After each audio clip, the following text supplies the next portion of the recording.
welcome on the show called Yatu Vibes by Many Panba Prime TV. So every time that we get back on set, we have so much to talk about. And that month where Zambia got its independence, and we have so much to talk about. So today's edition, before we get started and before we get to unleash our today's guest, let's get back to the break. And when we get back, we'll get to show you our today's guest, Pamene Panbo Prime TV by Yatu Vibes.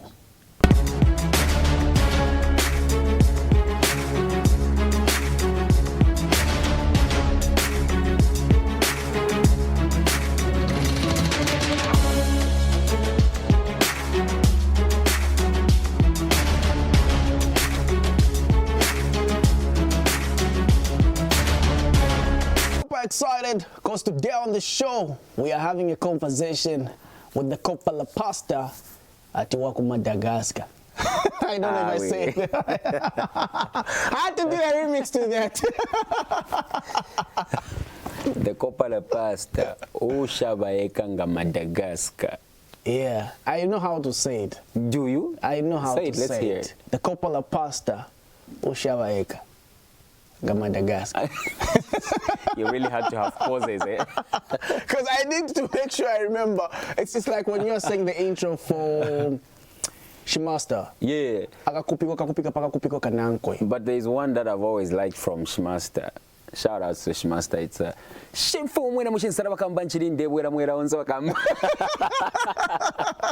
yo, like such intros, like such intros. I'm like, those oh are people my goodness. Those are people that I grew up listening to and wanted to emulate. Yeah. Shimasta is such a lyricist. So everything he's saying, yeah, they are picking it and writing it. Yeah. But there is one that I like. It's weird, I know. But it's by Chester. Somebody babo kasilikanda penda lomba boy. More power. More power. I like that for some unknown reason. I just love it.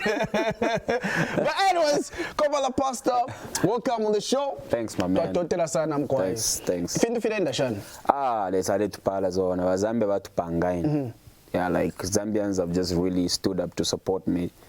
I am really enjoying my stay in the music industry. Yeah. And in the morning, like we can't even take to point. Yeah.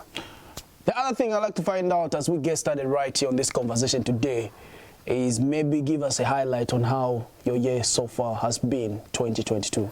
2022, I had a crazy idea from a very good friend of mine who told me I needed to work on 5 EPs in this year. So shout outs to Chef 187. He told me, boy, can you work on 5 EPs? And I said, yeah, I'm up for a challenge, the challenge. So I started working on 5 EPs and I am done. I am done, and I released the first one in April 20th, which was called The Renaissance, before Beyonce released her album, Renaissance. I released mine. Then the second one came out, I think, 2 months ago, which is Now or Never. And I'm already done with the third, the fourth, and the fifth. Yeah, so we've just been waiting for time just to unleash some stuff. And this year has just been because I moved back to Lusaka. So it has been a lot of reconnecting with friends, reconnecting with people that I had in the industry, you know what I mean? So it's been quite a very interesting year altogether because I have worked so hard. I had a promotion at the studio where I just wanted to promote young artists because the normal charges, they couldn't afford them. Yeah. So I just said, okay, fine. I'm gonna give people 98% discount on my charges. I charge 2,000. I'm gonna give people to pay for a song at 250. And I recorded more than 200 artists in the past 2 months. Just me to give out to somebody to say, high quality sound, everything nice, and just to tell them I believe in you, and that's what I did. So most of this year has been about me really pushing myself to the extremes. Yeah. How about the church?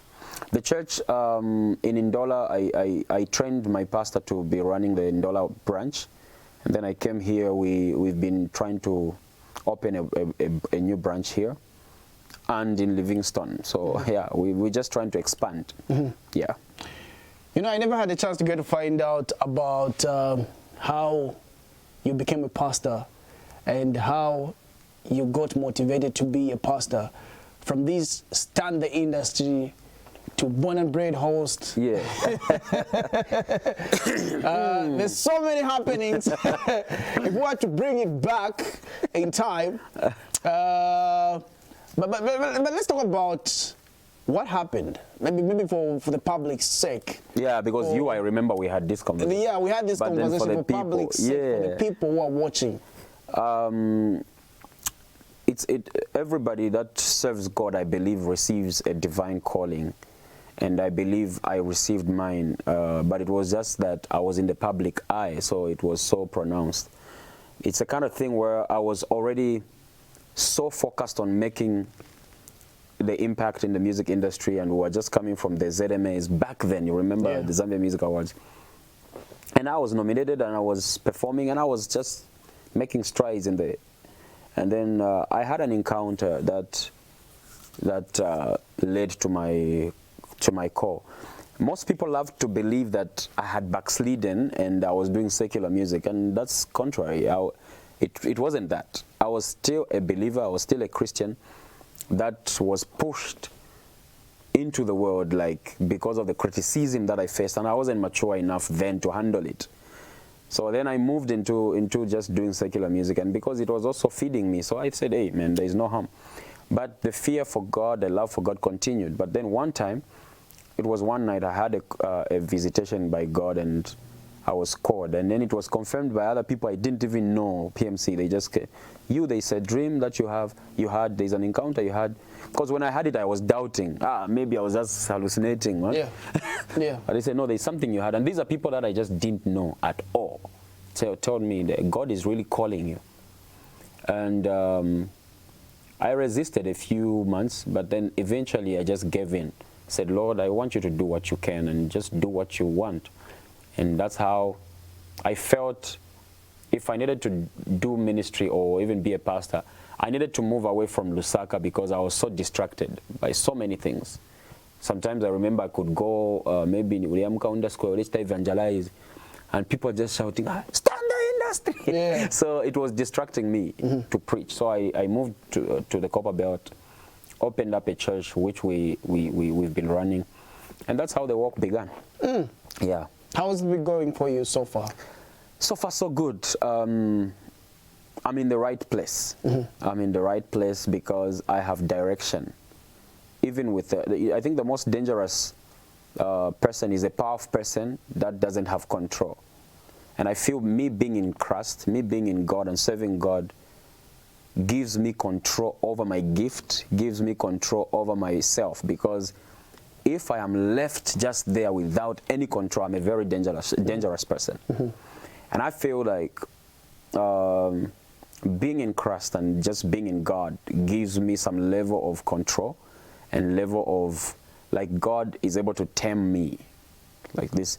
Otherwise, if we're just in the world, I believe you could be hearing issues of Kanye West in us. Okay. Yeah, so I feel just being a servant of God, though yes, I am uniquely anointed, and I've agreed to that. I don't do things like most Orthodox pastors do, like the way most pastors would do things. I do things differently, and the reason is simple. I am directed by God to do certain things. And Jesus was a weird man. Jesus was a very weird man who did things according to the inspiration of the Holy Spirit. Jesus was not doing everything that was according to the book of the priests and the Pharisees back then. He was doing what he knew. This is right, but it's not common in this culture. That's why he could spit on the ground, get the mud, put it in somebody's eyes on the Sabbath day and heal the guy. So it is not only weird that you spat on the ground, but it has become more weird that you are healing somebody on the Sabbath day when the Bible says you should not do that. So that was weird. And I want to live that life where I do what pleases God and not what pleases man. So that puts me in a place where I should be ready for insults. I should be ready for me to be ridiculed and be ready for criticism. But at the deep heart of hearts, there is a fear of God, the love of God, and I am always hungry for the world. I want the world to hear the good news I felt. I want the world to experience the freedom I've experienced. You know, in church circles, we talk too much about Jesus came so that you can be free. And then when people come in Christ, then we begin to give them set of rules. Don't do this, don't do this. Not knowing that by don't do this, all those things we are telling them, we are now stealing the freedom we said Jesus Christ came to give them. But in the kingdom, there are rules. So even me choosing God, it is because I chose God by the freedom that I have. I have a free will to choose.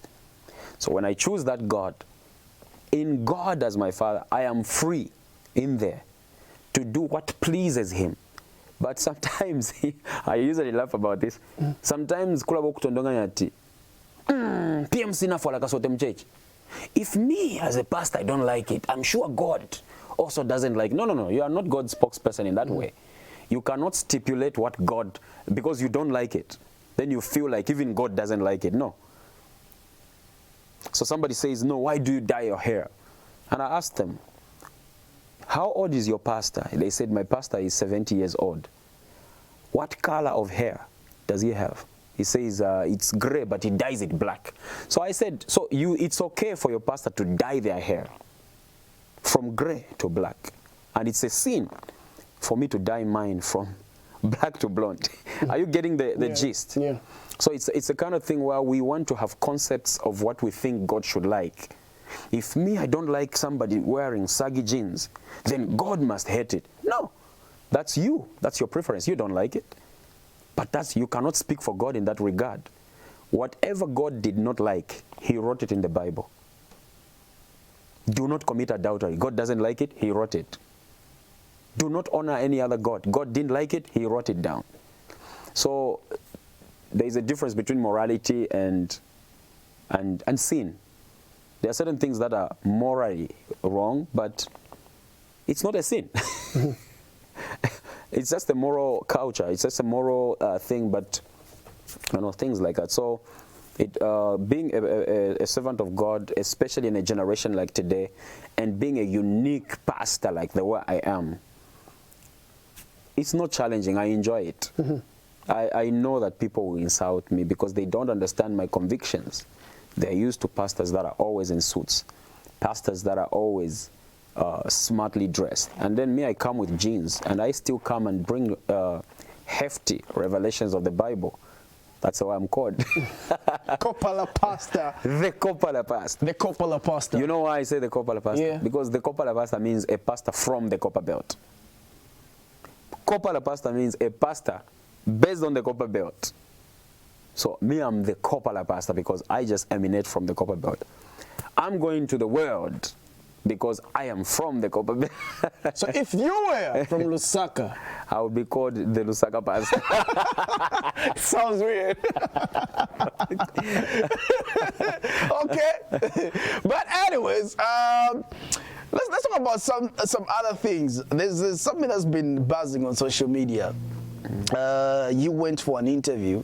You gave your opinion in regards with maybe let's start with your perspective in regards with the awards, because I saw your statement on your social media. Yes. I was just looking at it right now. Like you wrote something. Okay. In line with the awards. You gave your take, and you explained where you even said, "I've seen people I respect lose it and sound bitter over awards.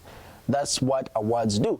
So I don't want to get to mention the entire, but I'm sure you remember what you wrote. Exactly. Maybe I would like to get your take in regards with the awards right now. And this year, we've had so many awards coming, Yes. so many artists participating in the awards right there. Not just as the kopala pastor, but someone who's been in the media for a while now. What is something that you have noticed that you feel like we need to work on in regards with the awards?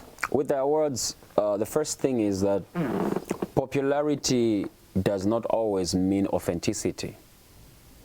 So I feel like most of the awards are given to people based on popularity. So meaning if they are saying let's choose the best lyricist in hip hop, you find that the most popular guy will win that award, not because he's very lyrical, but because he's more popular than the most lyrical guy. You get what I mean? I think adjudicators should be able to look at it and say they must award people based on credibility and not award people based on popularity. So I understand there is that thing where people are going to say, no, we also look at the votes. I have been in those organizations before. Yeah. I know that there is no voting that is counted anywhere. It's just people that sit down and say, you know what, I think this guy is popular, and let's look at this. How many of us here? 10. Okay, fine. Who do we think? This guy. And it goes.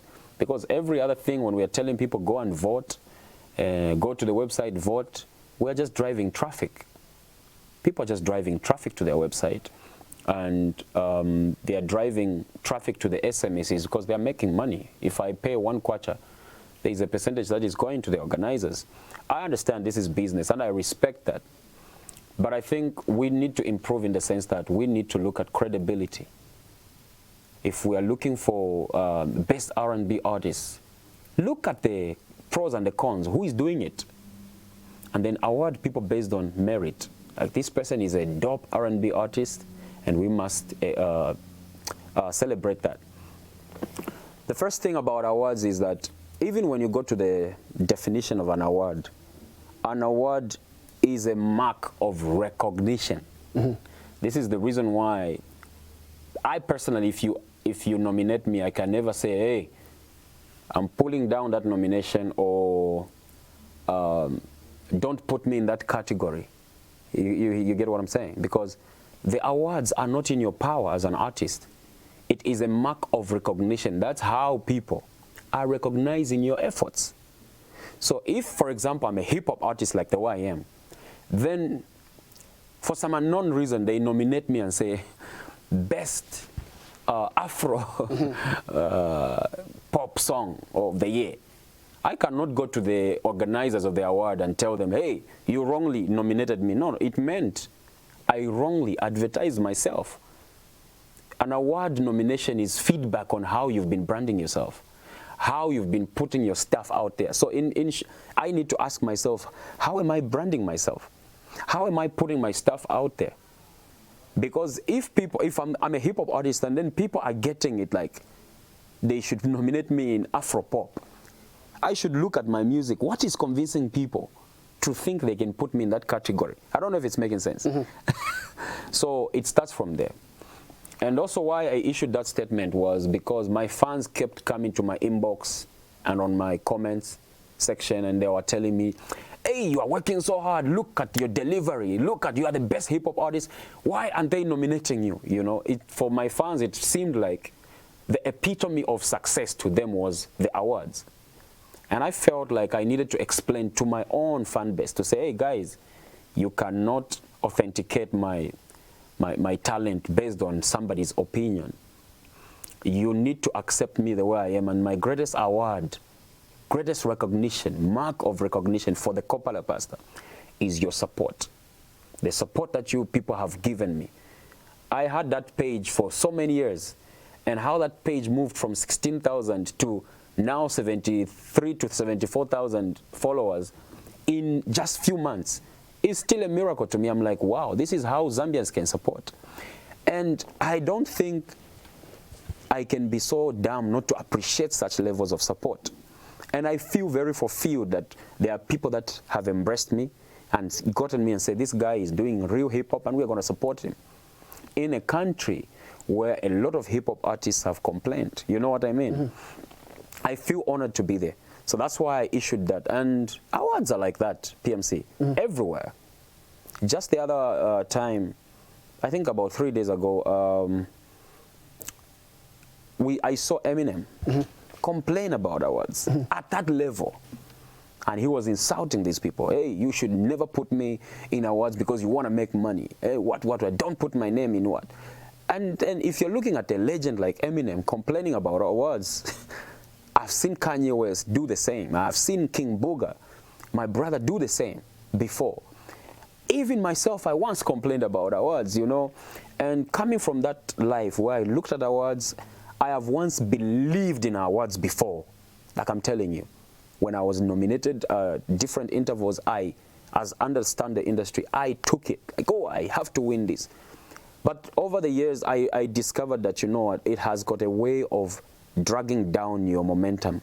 When you lose that award, your momentum is taken down. I was trying to speak to my fans to say they shouldn't measure me based on an award nomination or if I won an award or lost an award, but based on my work ethics, based on my delivery, based on my consistency. So what happens if you are a hard hip-hop artist and then you are not nominated? Mm-hmm. Does it mean you are not hard? No, it doesn't mean that. Those people recognizing it's possible that maybe they didn't see your efforts. So for me, it's a communication to say, okay, fine, maybe I need to hustle and take my music across this way. That's how I take it.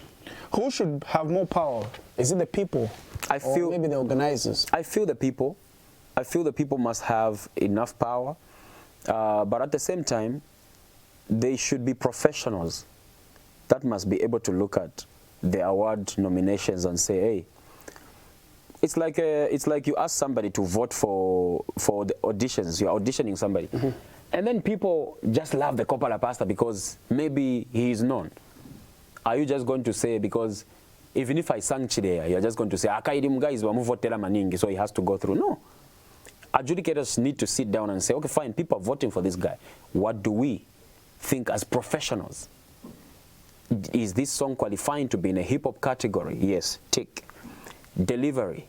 How is the delivery of the artist? Ah, tick. Cadence. How does he move with the words? Mm-hmm. Because in hip-hop, we follow all those things. For example, if I'm moving from a word to another word, it counts in hip-hop. How is he doing it? Oh, tick. Okay, fine. Rhyming scheme. How is it? Ah, tick. So this guy has been voted, but even the people are agreeing, and us, we are looking at this professionally, and we think this guy, I think he's supposed to be there. I feel it should be both. The fans have the power, but also the adjudicators, people that are in the what's this? In the background should be able to look at things and say, this guy, based on merit, he qualifies. Not just based on popularity. Let's move on. There's another statement that you made as well on your social media in regards with gospel artists having exaggerated fees to collaborate with them. I don't know if you still remember. I say a lot of things. Yeah, I was following because I tried by all means to make sure that we also check out how your highlight has been this year. So, is it something that you have experienced before? Because I've had conversation with few artists. Okay. Some artists who feel like being a gospel artist is something that you can't put a price out if you're an artist. Some will come out saying, yo, I've tried to approach this certain gospel artist. The amount they told me to collaborate with them was like, I don't know. Can the beast in me come out? We want to get to find out from you. No. PMC, honestly, in everything we do, there is what is called relationships. You do not expect a guy that I don't know from God knows where they're coming from. They just come and inbox me and say, I want to collaborate with you, and it must be free. That is entitlement. Mm-hmm. That is somebody feeling entitled that, hey, since this guy says he's a gospel artist, then they must do this for me. That's entitlement. What I talk about mostly when I say, you know, gospel artists have got crazy, crazy work cultures.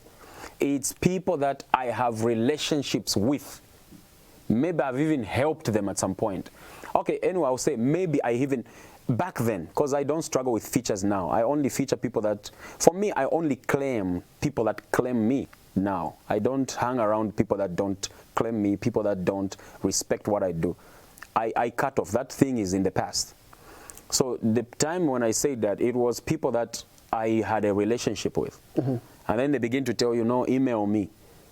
dude, why should I email you when we talk on WhatsApp? We communicate. And then you want me now suddenly to email your manager and all that. Okay, fine, I understand. You're trying to be professional, right? So, okay, fine. I put on the hat to be professional, and then I email to the same email you sent me. And then there is no response. And it's 1 year. And it's 2 years. So now I know, oh, this guy probably didn't want to work with me. I have no offense. It's all good. That was more than 5 years. But then I came to a point in my career where I said, hey, I think enough is enough. And PMC, I started pushing from the copper belt. I started making the brand, the kopala pastor, until most people on the copper belt knew. And like kopala people we are, and they supported me. Events I had on the copper belt were mostly sold out shows without any features from any gospel artist. And so right now where I am, every artist, a young artist that is out there, you're looking for a feature, you work on the terms they give you. If you have a relationship with somebody, you could start from there. If you don't have, because even if I'm a gospel artist, you don't think that you should just send your data and then I should just go and record. Whose electricity am I going to be using? Whose studio am I going to be using? Whose gas am I going to put in my car? Why do you feel so entitled that I should spend on you and then you sing because I'm doing the work of God? I have a similar problem with churches that organize events. And then they just come and call you, hey, the kopala pastor, we've organized a conference, so we want you to come and, you know, as they call it, minister. And then you tell them, okay, so for me, logistics, you need to cater for these things. And they tell you, no, but this is the work of God. Yeah, it is the work of God for your church. It's not the work of God for the kingdom. Because that program, you made it alone. When you are creating that program, I was not involved. You created the entire program, you set dates, without me being involved. When you now need an entertainer or a minister to come and perform, then you remember me. So why do you feel like I should give you my time without my consent? You're demanding for my time, but then you did not consult me in the first place. I have performed at crusades for free because they involved me from the start. Man of God, we want to do this. We want you to come and minister at this because you have a pool for youths. How can we go about it? Okay, we can do. Because I know these guys, when the program started, I was involved. You have a program. You have done everything. And then my time, you feel because it's the work of God. No, it's the work of God. You are doing the work of God. I also do it on my terms. PMC, I've done crusades that I funded myself. Not even a person put a one kwacha. Because that's my passion for God. And I go, book the stage, book the equipment, and I just go. And start rapping. For 3 hours, I'll be rapping. And people, when they come, and then they come there, I entertain them, and then I preach Christ to them. So you cannot question my love for God because you made a program for your church that I'm failing to attend to because you cannot meet the logistical items that I've given to you. So it works like that. You cannot complain about features. If you've got a calling so strong, work alone if you can. When time for features comes, nobody even hesitates to collaborate with you. They want to do it. Yeah, man. So the next question, I want the producer of this show to confirm if I can go on asking this question.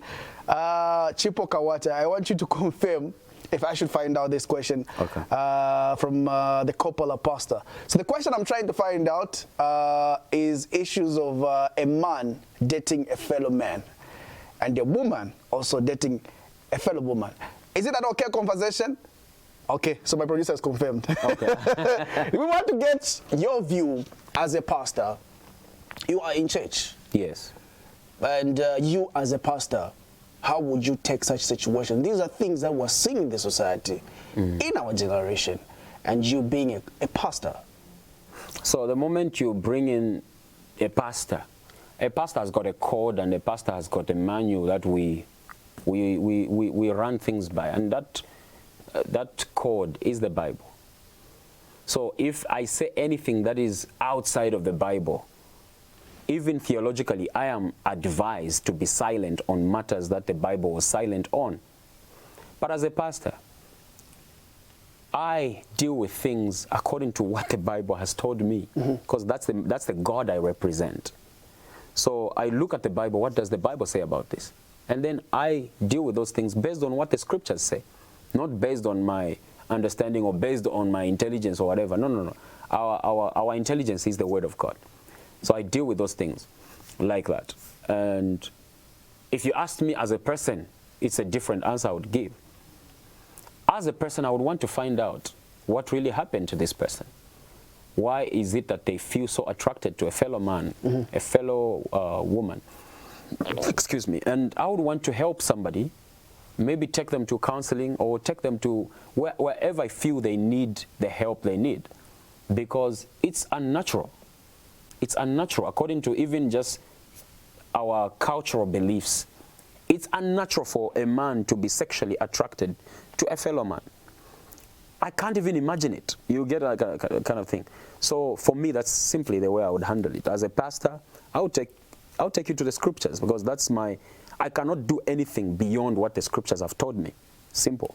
Your music, like you said, you are given a challenge, and the challenge has been going on so far. Yes. When are we expecting more of your projects to be out?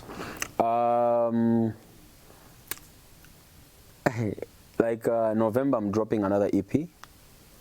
I'm dropping another EP in November. Yeah. And I'm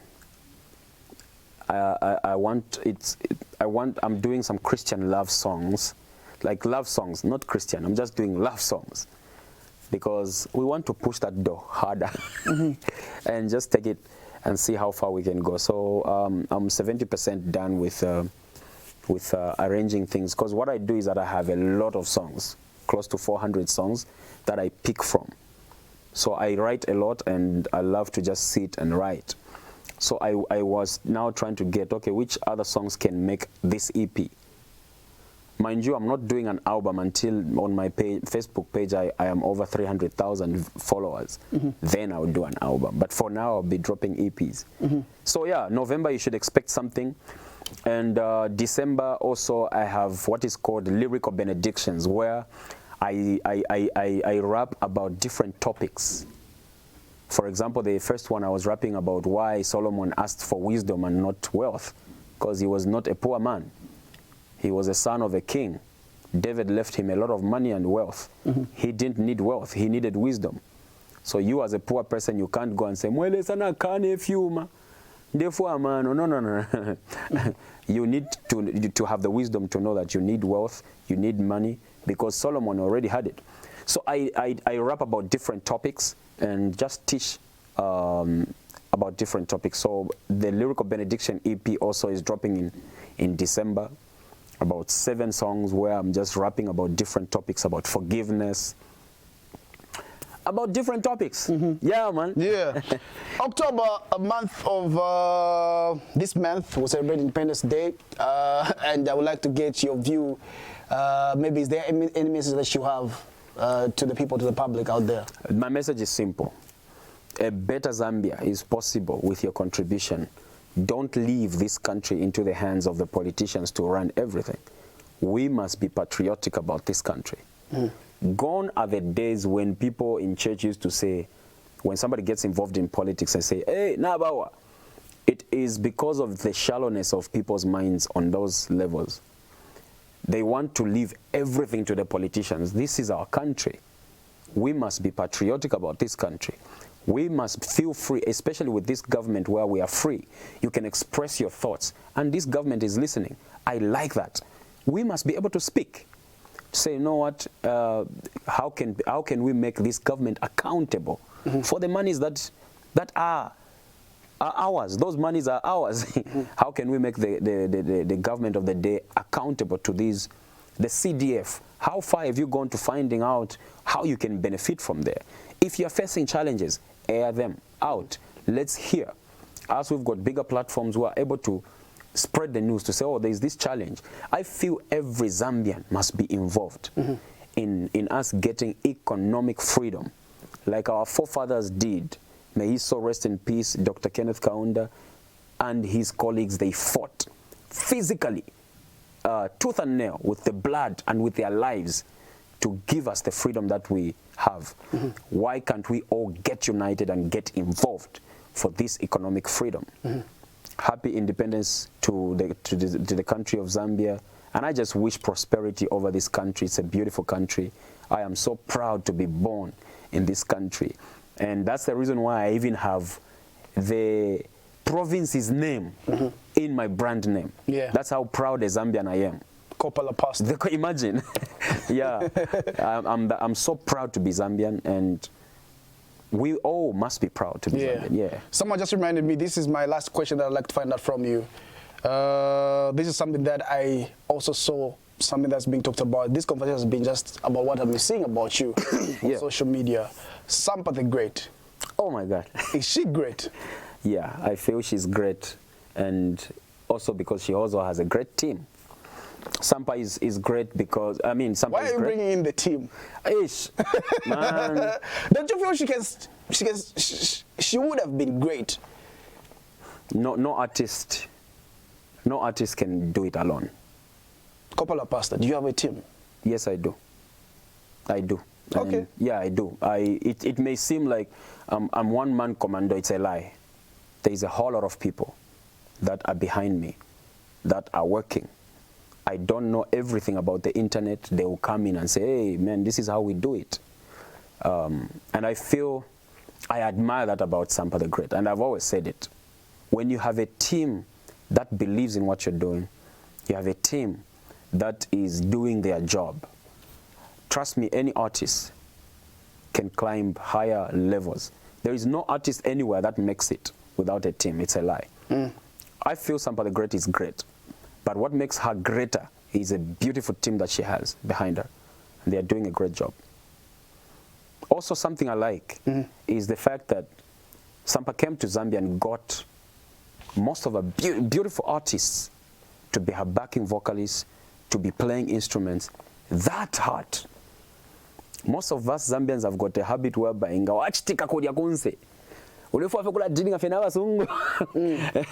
want to have anything to do with the fellow Zambians, but you know, I really admire that thing to say, that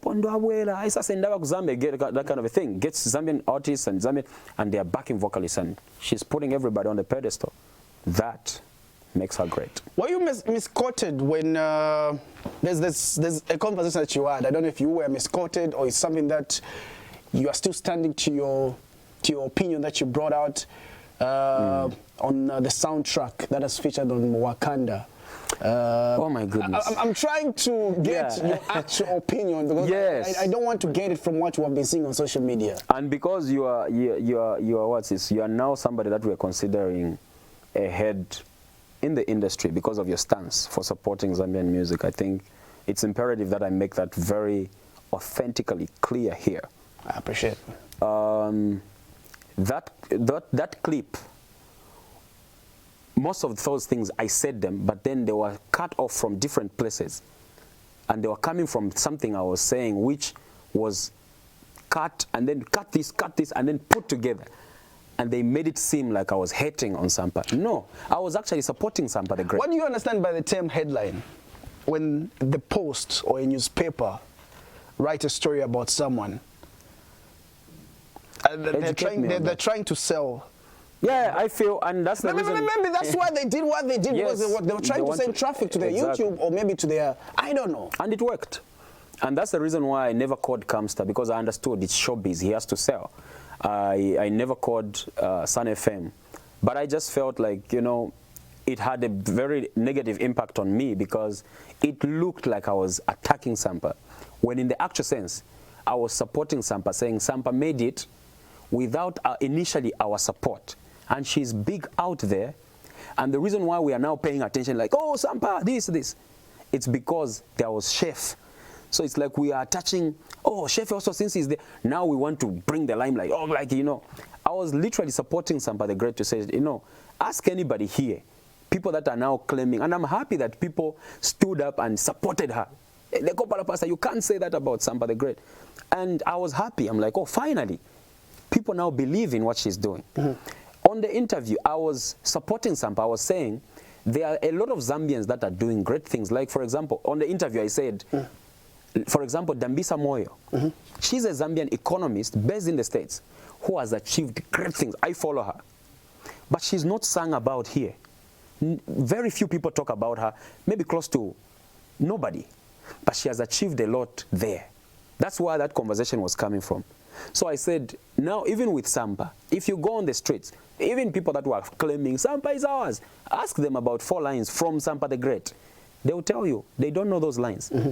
I was not shooting down Sampa the Great. I was actually supporting Sampa to say, it's possible for you to make it out there. Zambia is not the only audience.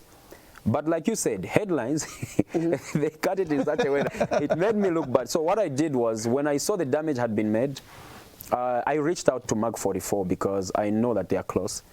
And I explained, hey, bro, this is not what I meant. And I explained.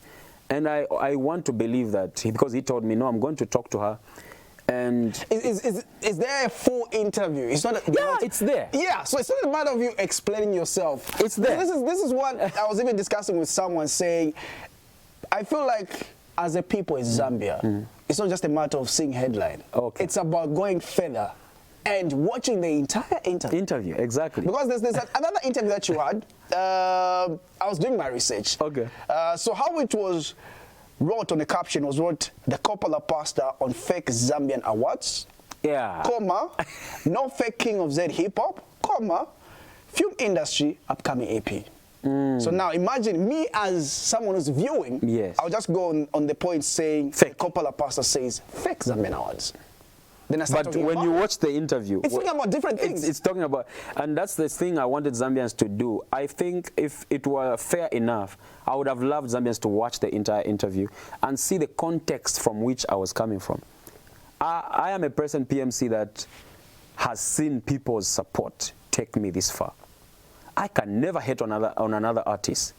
No matter how you are struggling, if it's your best effort, the kopala pastor is not.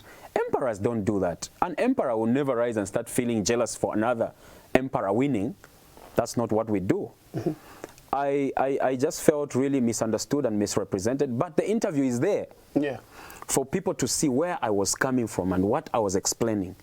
I was literally trying to tell people to say, Sampa the Great, for me, watching the entire episode of Sampa the Great is very encouraging to me, because it tells you that you don't need to fit in. Because Sampa the Great, who does she sound like in the industry? Nobody. And when I saw that, I was like, it's possible for you to make it out there. There is a bigger audience away from Zambia. And Zambian audience can join in to support you. Not that I was hating on Sampa. And I'm not trying to do this. I think Mr. Ike knows me better. I never say sorry when I feel I am not sorry. And I never say things that I don't mean. So I'm not the kind of person that will come here and say, try to sound cool. No, this has been my thought. I've always said, you know what? When people ask me about Sampa the Great, I've always said the truth. I have never delved in her music, like deep in her music. No, the songs that I know are the songs that most people know. Like, okay, I know that song. But what I have told you are things I particularly paid attention to. The team. I spent time to study. Wow. So this is what she's doing. Her coming from Australia, coming to pick a team of musicians from Zambia, I paid attention to that, and I was like, wow, this is very un-Zambian. So all the things I say about Sampa the Great, if they are nice, it's what I think. Everything that I don't think I know, I will not say it.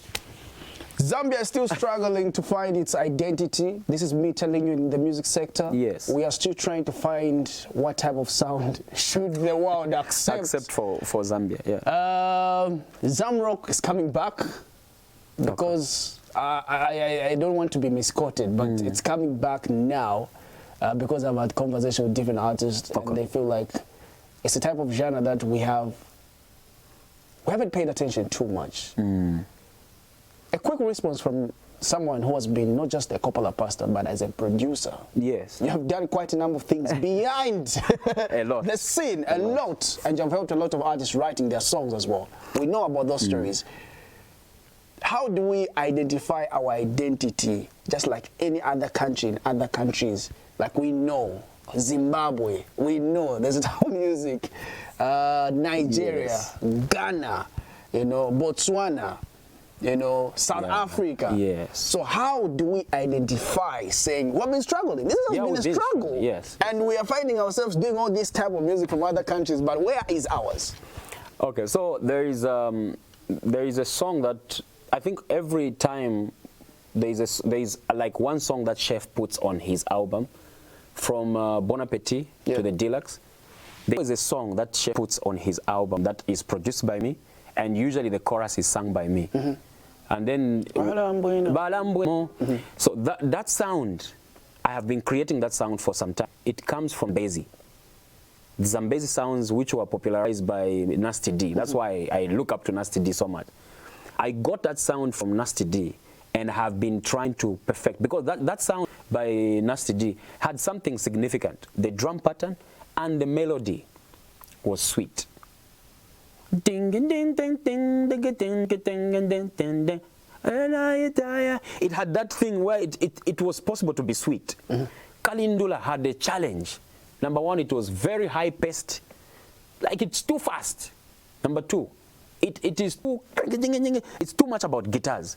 It makes it very difficult to sample it and bring it into the now, because even when you're sampling something, you have to look at what is trending, what sound is happening, and then you bring it into that sound. So for me, I started working on like the songs of Balambo, and I don't even know what to call it. I just said, okay, fine, I want to develop this Zambezi sound, make it modern. And so even on the forthcoming project, we have one or two of such sound.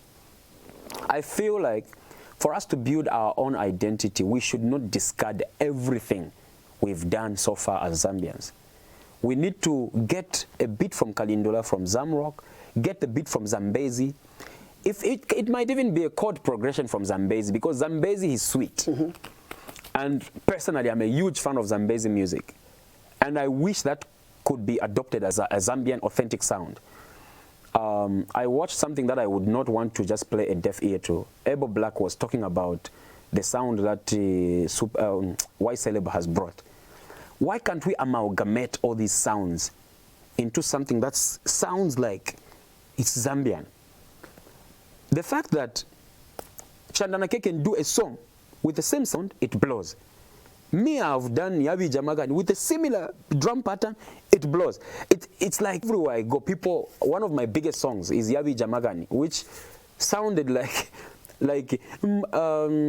Chandanake's song. That should be able to communicate to us producers to say, this sound is closer to what people want. How can we develop it? And that's what I feel. We should be building on top of what we have already done. Try to get these sounds and just experiment and see what resonates with what people want. When people say, like, for example, Trapundula, it's a genre of music that you say, okay, trap and Kalindula, right? Put together. But when you play that music, it can't rock in clubs because the tempo is not accommodating. It's maybe a sound that you just want to sit and listen to. It's beautiful. So I feel like we should look at what sounds can we make that can be club bangers, and those that we can make at in Zambian music, but now we can feel relax. This one will rock. We need to work in those lines. I feel we can work out something. It was great having a conversation with you. Thank you very much for coming through on Prime TV, on Yatu Vibes. Means a lot. We're looking forward to the EPs.